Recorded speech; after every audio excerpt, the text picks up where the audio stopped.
kalibutan.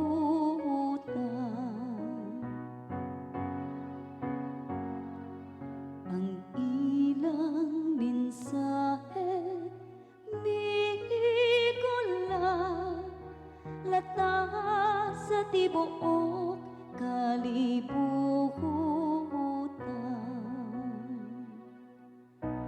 Ang mga langit nagpadayag sa himaya sa Dios, ug ang kahitasan nagsangyaw sa buhat sa iyang kamot. Ang adlaw nagsulti ngadto sa sunod adlaw. Ang gabi nagapahibalo ngadto sa sunod gabi.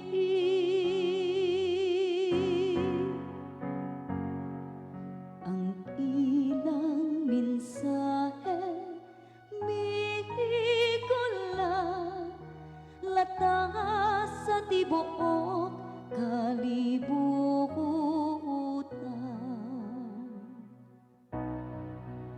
Walay usa ka pulong ni usa ka pagigsulti, kansang tingog wala madungo. Latas sa tibok yuta milanog ang ilang tingog, ug hangtod sa kinatumyan sa kalibutan miabot ang ilang mensahe. Ang ilang mensahe migula lata sa tibuok